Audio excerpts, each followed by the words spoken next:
दोस्तों, एक बार फिर आपका स्वागत है, अभिनंदन है आपके अपने YouTube channel Aryan Institute Allahabad में। दोस्तों, जैसा कि आपके सामने लिखा गया है Uttar Pradesh free tablet smartphone योजना, तो इसको लेकर आप मुझसे लगातार भैया कुछ आपको जानकारी चाहिए थी, आप कमेंट कर रहे थे, उसी कमेंट को लेकर आज मैं उपस्थित हूँ। जैसा कि आप सभी को यह पता है, अगर देखा जाए यह योजना जो है, यह टैबलेट और स्मार्टफ़ोन की योजना जो चल रही है, इस पे तमाम तरह की अफ़वाहें आपके सामने नज़र आ रही हैं कि आप इस तरह कीजिए, ऐसा कीजिए, वैसा कीजिए। आपको कहीं कुछ करने की ज़रूरत नहीं है। आज मैं आपको सारी चीज़ों का यहाँ संशोधन देने वाला हूँ और पहले भी मैं कुछ वीडियो आपके सामने दिया हूँ, उसमें भी आपकी सारी समस्याओं को मैंने दूर करने का प्रयास किया है। लेकिन आपकी एक न एक समस्या होने के कारण मुझे आपको वीडियो देना पड़ता है। ठीक है, तो चलिए आप मेरे साथ बने रहिएगा। जब तक इस योजना का लाभ आपको मिल नहीं जाता, तब तक मैं आपको एक न एक दिन अपडेट के साथ आपके सामने उपस्थित होता हूँ। मेरी चाहत यह होती है कि मेरे साथ जुड़ने वाला हर बच्चा सबसे आगे अपने आप को समझे। ठीक है, आपको कहीं ऐसी कुछ अपडेट नहीं बचती है जो आपके लायक हो, मैं आपको यहाँ से प्रोवाइड नहीं करता हूँ। ठीक है, सारी अपडेट को मैं आपके सामने देने का प्रयास करता हूँ। तो दोस्त, आप मेरे साथ बने रहिए। चलिए मैं एक एक चीज़ों को क्लियर करने का प्रयास करता हूँ। सबसे पहली चीज़ तो आपने यहाँ देखा कि यह आज मेरा चर्चा का विषय है, जो टैबलेट और स्मार्टफोन योजना आपके यहाँ चल रही है। ठीक है, माननीय मुख्यमंत्री जी द्वारा इस योजना का लाभ आपको दिया जाना है।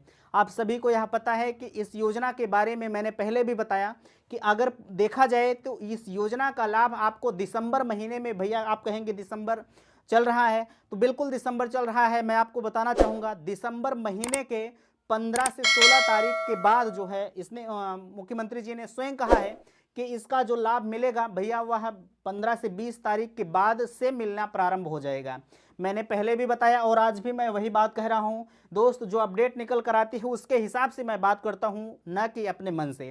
ठीक है, उन्होंने कहा है कि जो है थर्ड वीक में, अगर देखा जाए दिसंबर के थर्ड वीक, यानी कहा जाए कि 15-20 तारीख के आसपास में उन्होंने कहा है। अब उसी चीज़ को मैं आपके सामने बताता हूँ।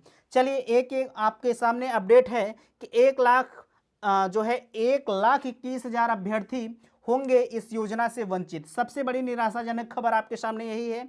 अब आपके सामने आ रहा होगा कि हमने अपने इसके प्रीवियस वीडियो में आपको बताया था कि 1 लाख जो है 21,000 अभ्यर्थी क्यों वंचित हो रहे हैं। और आपके सामने एक लिखा गया है कि डीजी शक्ति क्या है। सबसे बड़ी चीज़ यह है कि आपको कन्फ्यूजन है कि यह डीजी शक्ति है क्या। ठीक है, अगला है कि डीजी शक्ति पोर्टल पर जिनका डाटा अपलोड नहीं हुआ है वो क्या करें। ठीक है, आगे बात है कि डीजी शक्ति पर अपना नाम आप कैसे देख पाएंगे, सबसे बड़ा मुद्दा यह भी आपका है। और आगे हम बात करते हैं कि जिनका डाटा कॉलेज वाले नहीं लिए हैं वो क्या करें।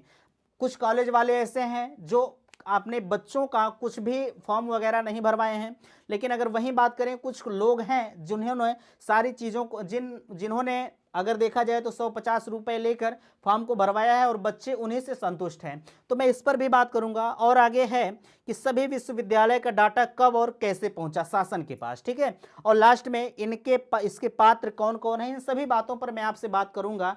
जो भी यहाँ लिखा गया है, सभी यह चर्चा का विषय बहुत मनगढ़ंत है, आपकी जानने की इच्छा है, जानने के लिए आप बिल्कुल उत्सुक हैं। तो चलिए मैं बताना चाहूँगा आपको, जो यह योजना है आपकी 1,21,000 अभ्यर्थी होंगे इस योजना से वंचित। दोस्त, अगर यह देखा जाए तो यह योजना गोरखपुर विश्वविद्यालय के लिए है। गोरखपुर विश्वविद्यालय के उससे संबंध जो भी महाविद्यालय हैं, ठीक है, उससे संबंध जो भी महाविद्यालय हैं, कुछ महाविद्यालय का डाटा जो है वह शासन के पास नहीं भेजा गया था। अगर देखा जाए उस योजना के बारे में, अगर इतने अभ्यर्थी वंचित हो रहे हैं, 1,21,000 अभ्यर्थी वंचित हो रहे हैं, तो इसका कहीं ना कहीं खामियाजा हमें आपको भुगतना पड़ेगा। लेकिन इसकी गलती किसने किया है, अगर देखा जाए तो इसकी गलती कॉलेज प्रशासन की है, हमारी गलती उसमें नहीं है। ठीक है, तो आप बिल्कुल एकदम निस्संदेह आप बने रहिएगा। आपका जहां तक हो पाएगा हर संभव मेरे द्वारा आपका प्रयास किया जाएगा। दोस्त, हमारा डाटा जो है हर सभी विद्यार्थियों का डाटा विद्यालय के पास उपलब्ध होता है। तो विद्यालय से डाटा जो है भेजा जाना था शासन के पास, तो इन्होंने नहीं भेजा है। इसमें 1,21,000 अभ्यर्थी बिल्कुल वंचित हैं। लेकिन प्रशासन ने कहा है कि अगर एक भी अभ्यर्थी वंचित होता है इस योजना से, तो इसकी सारी जिम्मेदारी कॉलेज प्रशासन की होगी। तो कहीं ना कहीं अगर देखा जाए, अगर शासन ने ऐसा कहा है कि इसकी जिम्मेदारी कॉलेज प्रशासन की होती है, तो बिल्कुल कॉलेज वालों की भी यह चिंता होगी कि अगर नहीं जाता है तो कहीं ना कहीं हमें भी भुगतना पड़ेगा। इसलिए आप भैया बेफिक्र रहिएगा, आपका डाटा हर संभव ये कोशिश करेंगे भेजने के लिए। बिल्कुल आप इस पे जो है टेंशन मत लीजिएगा। आगे हम बात करते हैं डीजी शक्ति क्या है। देखिए डीजी शक्ति क्या है, यह मैं आगे आपसे बात करूंगा, लेकिन अगर उसके पहले चलिए, अच्छा डीजी शक्ति ही आप समझ लीजिए। डीजी शक्ति आपका एक पोर्टल है, ठीक है। डीजी शक्ति आपका एक पोर्टल होता है, जैसे एक वेबसाइट है सरकारी रिजल्ट, वहां पर सारी वैकेंसियों की जानकारी आपको मिलती है। उसी प्रकार यह डीजी शक्ति हमारा एक ऐसा पोर्टल है जो फ्री टैबलेट और स्मार्टफोन योजना की जितने भी पात्र होंगे, हर पात्र डीजी शक्ति पर उनका नाम और डाटा अपलोड किया जाएगा, ठीक है। सभी का डाटा डीजी शक्ति पर अपलोड किया जाएगा।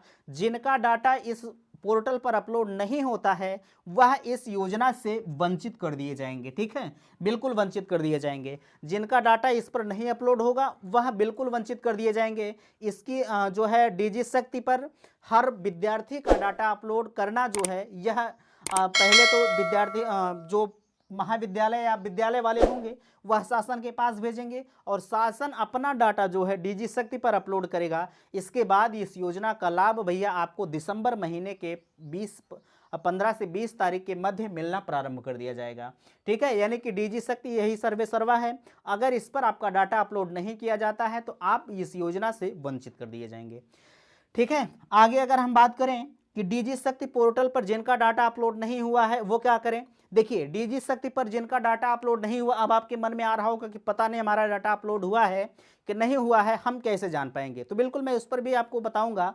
अगर डीजी शक्ति पोर्टल पर जिनका डाटा अपलोड नहीं हुआ है वो क्या करें।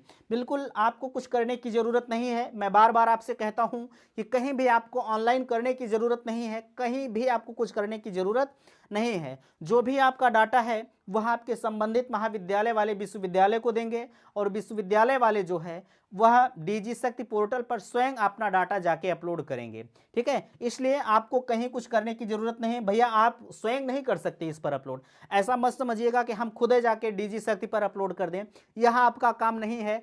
आपका जो काम था वह आपके महाविद्यालय वाले करते हैं, ठीक है, आपके महाविद्यालय वाले करेंगे। आपको कहीं भी कुछ करने की जरूरत नहीं है, आप इसके लिए बेफिक्र रहिएगा, कोई दिक्कत नहीं है, ठीक है। आगे अगर हम बात करें डीजी शक्ति पर अपना नाम कैसे देखें, ठीक है। डीजी शक्ति पर बिल्कुल आपके मन में यह आ रहा होगा कि जब आपने इसके बारे में सुना तो अब फिर आपके मन में यह डाउट बना कि हम इस ऐप पर जो है अपना नाम कैसे देख पाएंगे। देखिए अगर बात करें हम डीजी शक्ति पर अपना नाम कैसे देख पाएंगे, तो बिल्कुल आप इस पर अपना नाम नहीं देख पाएंगे। क्यों नहीं देख पाएंगे? क्योंकि आपका जो भी डाटा होगा, जब आप इस योजना में चयनित हो जाएंगे, टैबलेट और स्मार्टफोन के लिए जब आप चयनित हो जाएंगे तो आपके संबंधित महाविद्यालय को सूचित किया जाएगा कि आपके यहाँ इतने बच्चे जो है इसमें सम्मिलित कर दिए गए हैं, ठीक है। आप इस पर स्वयं नाम नहीं देख पाएंगे। विद्यालय के पास लिस्ट आएगी, उस लिस्ट में अगर आपका नाम होगा तो आप इस योजना के लिए पात्र हैं, अन्यथा की स्थिति में फिर आप बाहर हैं, ठीक है। भैया आप यह मत पूछिएगा कि हम इस योजना के लिए जो है कैसे देख पाएंगे, कैसे कर पाएंगे, ठीक है। उम्मीद करते हैं कि इसे भी आपने समझा होगा। आगे अगर हम बात करें आपसे, देखिए लिखा गया है कि नीचे लिखा गया है सभी विश्वविद्यालय का डाटा कब और कैसे पहुंचा, ठीक है। सभी जितने भी विश्वविद्यालय हैं वह अपना डाटा डीजी शक्ति पर अपलोड कैसे करेंगे, कब करेंगे, यह भी आपके मन में आ रहा होगा। तो यह जो है यह हमारी और आपकी जिम्मेदारी नहीं है, ठीक है। यह हमारी और आपकी जिम्मेदारी नहीं है, यह जिम्मेदारी भैया विश्वविद्यालय की है। विश्वविद्यालय जैसे चाहेगा वैसे अपना करेगा। इसके बारे में आप मत पूछा करिए कि हमारा डाटा कैसे पहुंचेगा और कब पहुंचेगा, ठीक है। लास्ट में अगर हम आपसे बताना चाहें कि इसके पात्र कौन कौन हैं, आप पूछ रहे थे कि हम डीएलएड कर रहे हैं, हम एमएससी कर रहे हैं, हम बीएड कर रहे हैं, तो बिल्कुल मैं आपको बताना चाहूँगा, अगर आपका एडमिशन कहीं भी हुआ, चाहे आप आईटीआई कर रहे हैं, चाहे आप बीटेक कर रहे हैं, आप कुछ भी कर रहे हैं, तो हर विद्यार्थी इस योजना का लाभ लेने के लिए बिल्कुल वह वैलिड है, ठीक है। आप मत पूछिएगा कि हमारा सेकेंड ईयर है, थर्ड ईयर है। कुछ लोग पूछते भी हैं कि हमारा फर्स्ट ईयर है, सेकेंड ईयर है, थर्ड ईयर है, तो हम इस योजना में चयन होंगे कि नहीं होंगे।